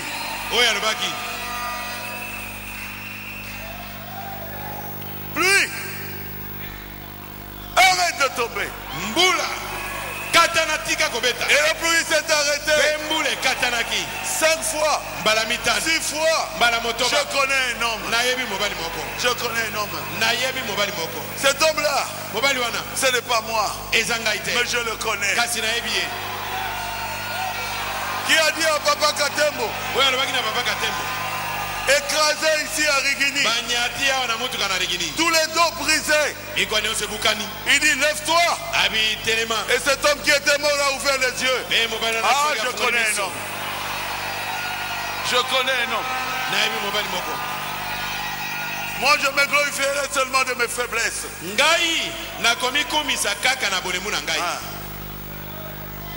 Malgré mes fautes, mes faiblesses jusqu'ici, tu es avec moi. Mais cet homme-là, je le connais. Je le connais. Comment? Qui a prié pour un enfant mort? Quand l'enfant est parti, l'enfant a toussé.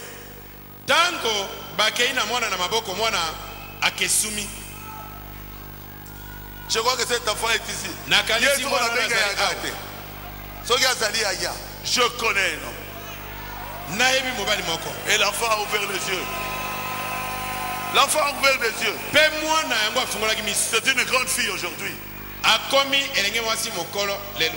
Azaliao, Bosia, Yaka, Sio Kufaki. La fille qui était morte. Je connais un homme. Je connais un homme. Quelqu'un a écouté seulement sa voix. Motomoko ayokaka mongongo na ye. Et il a pris la radio. Akamati radio. Et il a mis devant ses yeux Atiango na miso na ye. 2 ans aveugles. Azalaki makufa miso mula mibale. Je connais un homme. Na ebi mobali moko. Et cet homme-là a vu. Pe mobali wana monaki. Je me glorifierai de cet homme-là. Ngai na komi kumisa pona mobali wana. Mais pour moi, Kasi pona ngai moko. je me glorifierai seulement de mes Na komi faiblesses. kumisa kaka na bolemu na ngai. Je connais un homme. Na ebi mobali moko. Je connais un homme. Na yebi mobali moko. Alléluia. Amen. Qui a prié pour Papa Bafwa Oyo abondaki pona papa bafwa. à Kolwezi, Na Kolwezi. qui était tout près de la mort. Azalaki kobuna na liwa. Et Dieu l'a ramené à la vie. Benzamba sekusi. Avec un cancer métastasé. Na kansero epanzanaki na Je liwa. connais un homme. Na yebi mobali moko. Je connais un homme. Na yebi mobali moko. Mes frères, Bandeko na ngai. nous devons reconnaître ce que Dieu fait. Esengeli toyebaka kondima oyo nzambe azosala. Nous, serviteurs de Dieu, Biso basali na nzambe. nous formons la même équipe. Tozali kobeta na ekipi moko. Amen. Amen. Quand vous avez un meilleur joueur comme Pelé, Tango bwali na mosali malamu lokwa Pelé. elle est là. Mais toi, tu étais morte, non? Mais yo kufaki. Yo, Elle est ici. yo. La voilà. Morte. Akufaki. Pakaïtoutsou a dit, Pakechucho lobaki. vous ne connaissez pas pasteur T. Nina mine pas chez le pasteur. L'enfant est mort. Moi na kufi. À Longoli et là-bas. Il a dévoilé un peu comme ça. Oh, je connais un homme. Dieu Zambe M'a parlé. Arabelingai. Sors. Bima libanda. Il y a du travail. Mosali zali. Et je suis sorti. Bena bimi libanda. Bossia, tu étais morte. Bossia okufaki. Alors le frère toujours a dit non, vous ne voyez pas. J'ai dit, ce n'est pas moi qui guéris. Ndeko mobala zekona bi. Omoni angote na ebisie. C'est lui. Ngai ndemo na biki sakate zali emei.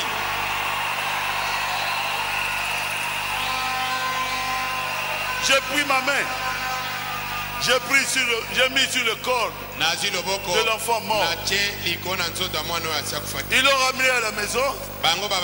Elle était toujours morte.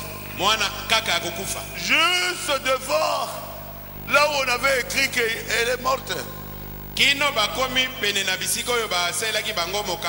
universitaire, attestation de décès. Elle va tousser. Et on enlève. Oh. Oh. Hey. Alors que le médecin. Le médecin dit quoi? Je vous avais donné déjà le certificat. Il dit non. L'enfant a toussé. Le médecin a placé ici. L'enfant est guéri.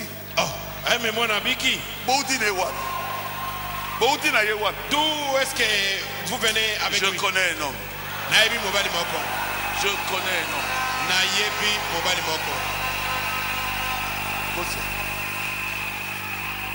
Le médecin a dit l'enfant est bien. Allez à la maison. Aujourd'hui, tu es venu ici.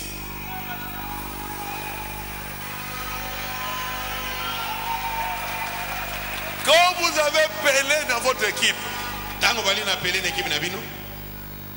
et il a la balle, vous venez pour arracher la balle. Mais c'est la même équipe. Oh, c'est la même équipe. Parce que Mbombo était ici. On a fait tout pour lui arracher la balle. Oh, vous êtes dans la même équipe.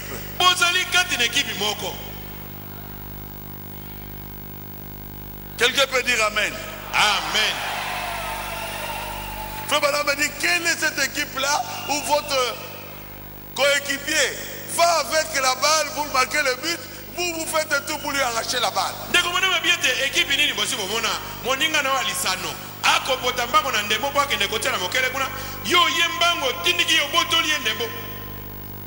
Ce qui nous unit est plus fort. Oh, ce qui nous unit. Oh, Jésus est ce qui nous unit est plus fort. Ce qui nous unit est plus fort.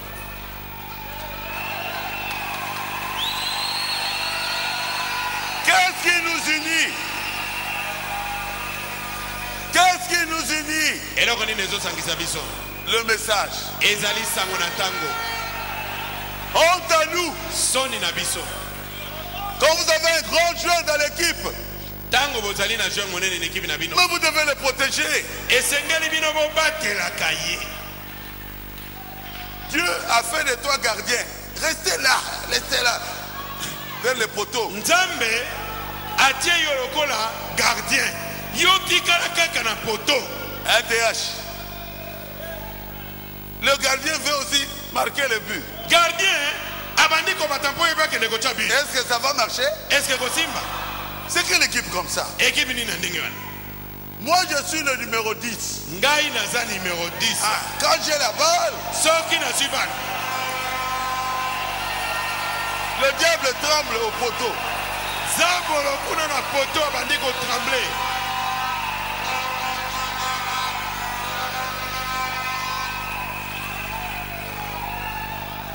Je connais un homme qui a été à Yakata. Et il a été chez les Pygmées. Il a été partout. Je connais un homme qui était à Makanza. Je connais un homme qui a bu l'eau du fleuve plusieurs mois. Quand j'étais à Vanga, alors que je revenais des États-Unis, l'eau que je prenais là tous les jours, c'était l'eau du fleuve.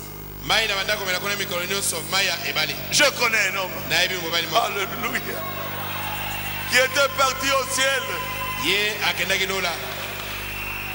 qui a vu ceux qui sont au ciel, qui a causé avec les frères et sœurs au ciel. Je connais un homme.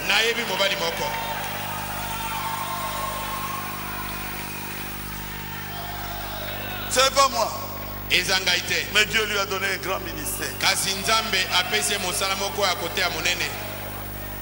Nous devons nous unir.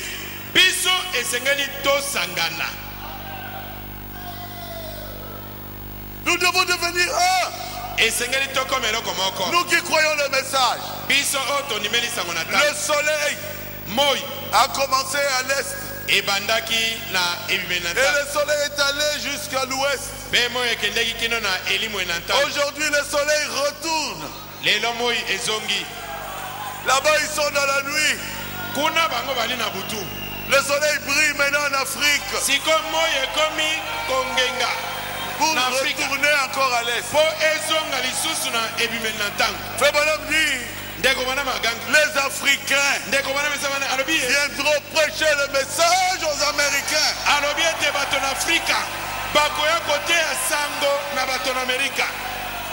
Et Frère Bonhomme dit, l'homme noir est plus spirituel que l'homme blanc.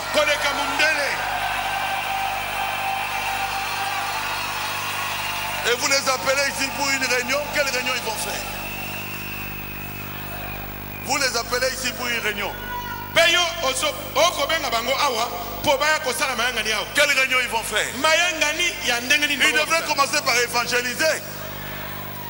Ils devraient commencer par évangéliser. Et nous avons évangélisé. Nous avons plus d'1 million de croyants. Au Congo RDC. Le message aujourd'hui, c'est RDC. Je connais un homme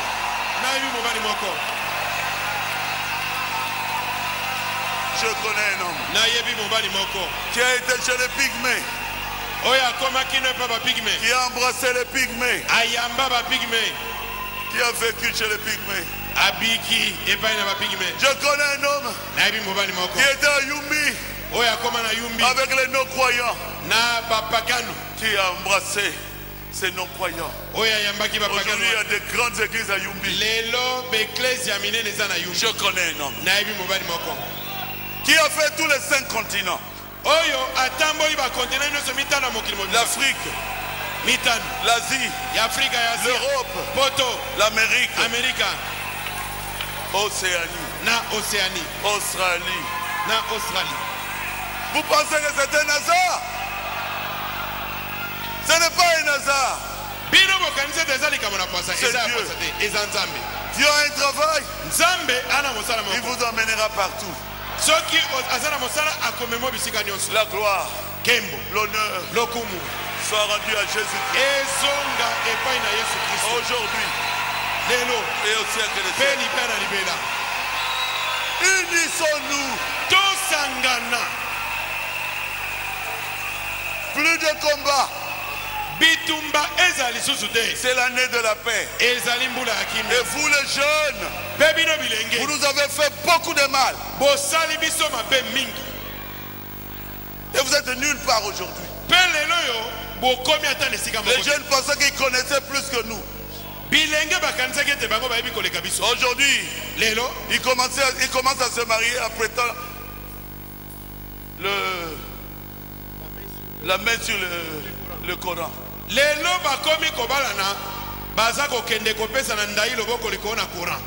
Vous devez vous unir autour du don. Il y a une grande unité qui a commencé. Il y a une grande unité qui a commencé. Personne n'arrêtera cela. Oui.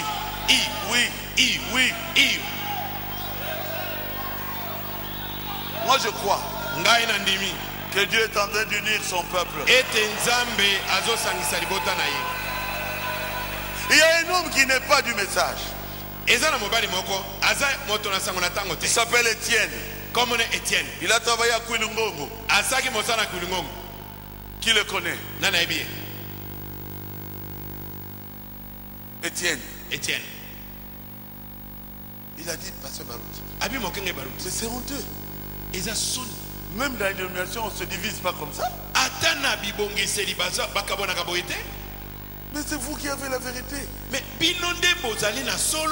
pourquoi cette haine? Pourquoi cette division?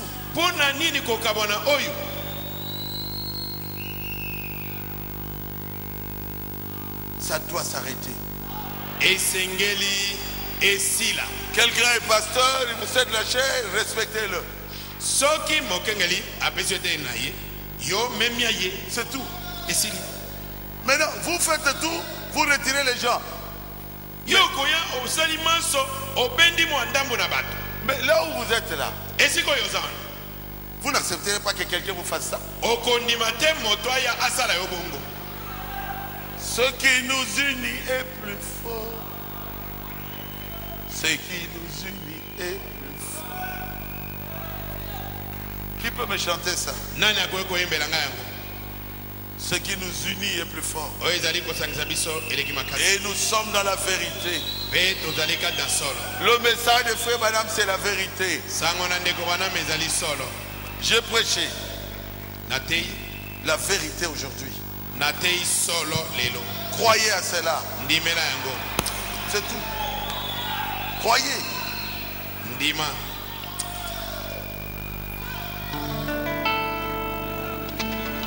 Ce qui nous unit est plus fort que nous.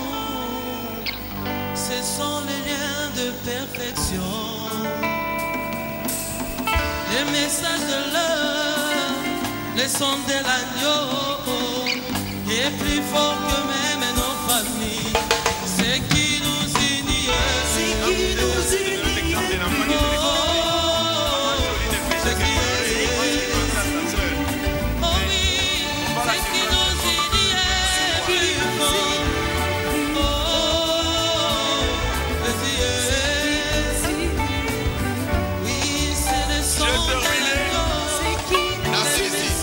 Levez-vous, saluez la personne qui est à côté de vous. Oh oui, ce qui nous unit, ce qui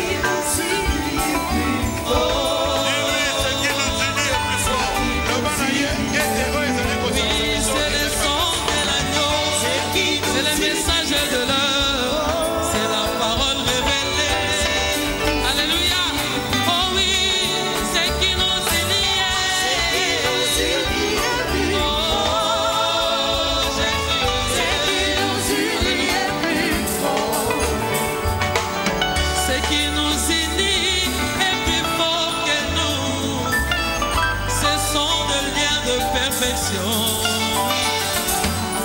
Les messages de Dieu, le son de l'agneau est plus fort que même nos familles. Alléluia. Ce qui nous unit est plus fort.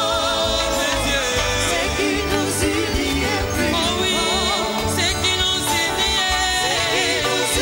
est plus fort. Ce qui nous unit est plus oh oui, son de l'agneau, la parole révélée, message de douleur. Ce qui nous unit est plus Oui, ce qui nous unit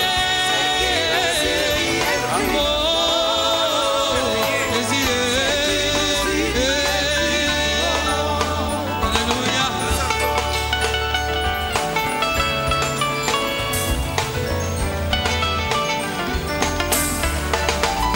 Ce qui nous unit est plus fort. Oui, Jésus, oh.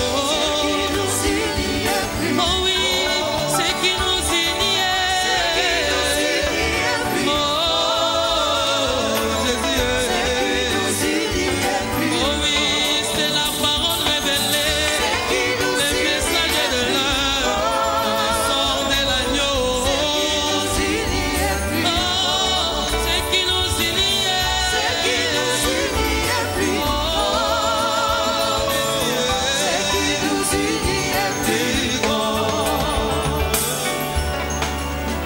Dieu notre Père céleste, Nzambe tata na biso na likolo comme l'enfant de Nicodème, loko mwana Nikodime nous avait demandé, nous te demandons pardon. asengai biso tosengi yo bolimbisi Nous avons manqué d'amour, Seigneur. ya solo tozangaki bolingo Entre nous qui prêchons le message de l'heure, kati na biso tozali kotia sango na ntango aujourd'hui, mets l'amour dans nos cœurs. lelo tia bolingo na mitema na biso D'aimer même une personne qui ne nous aime pas. kolinga ata moto oyo azolinga biso te Surtout celui qui croit à ce message, Seigneur. koleka mingi oyo andimeli sango oyo nkolo Ce qui nous unit est plus fort. oyo ezali kosangisa biso eleki makasi Enlève la colère du milieu de nous. longola kanda na kati na biso Enlève aussi l'orgueil. longola mpe lolendo Que chacun soit à sa place moto na moto aza na esika na ye pour la bénédiction de l'Église mpo comme na de Christ. lipamboli ya eklesia nzoto na nkolo Merci Jésus. totondi yo yesu Tu nous as aidés. Tu nous as aidés dans cette prédication. ya solo osungi biso na kati na liteya oyo Chacun à sa place. moto na moto aza na esika na ye Que chacun ne quitte pas sa position. moko na moko alongwa na esika na ye Aucun ne quitte sa position. moto te alongwa na esika na ye Merci Jésus. natondi yo yesu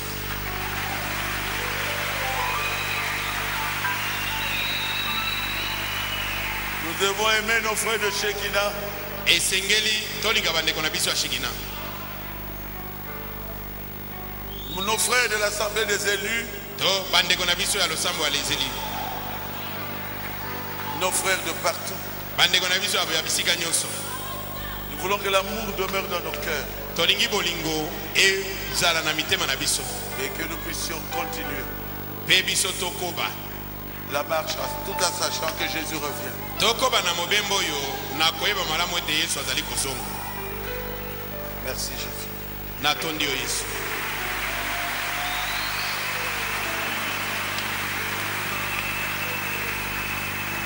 Bénis-nous Seigneur. pambola biso nkolo Donne-nous la paix. pesa biso kimia Enlève les maladies du milieu de nous. longola makono kati na biso Merci Jésus. natondi yo yesu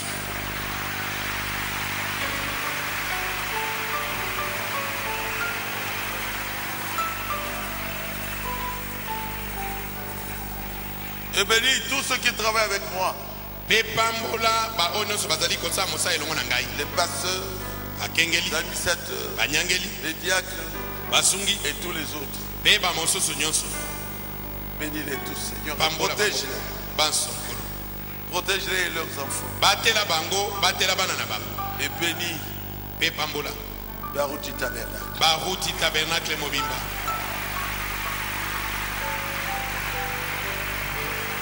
J'ai ainsi prié bondeli bongo Bientôt, les paniers vont passer pour les offrandes. kala mingi te bikolo eza kotambola mpona kozwa makabo. Ceux qui ont les moyens qu'ils donnent. Bao bazali na makoki bapesa. Et ceux qui n'en ont pas, Seigneur. Bao bazangi kolo. Bénis-les pour qu'ils puissent avoir de l'argent. Pambola bango bazwa mbongo mpo bayeba kopesa. Ils te donneront, Seigneur. Bakopesa yo kolo. Nous te remercions. Totondi yo. La réunion était très bien. Kombona mwana bongo. Ainsi priez Tobondeli bongo. au nom de Jésus-Christ. Na komona Yesu Kristo. Amen. Amen.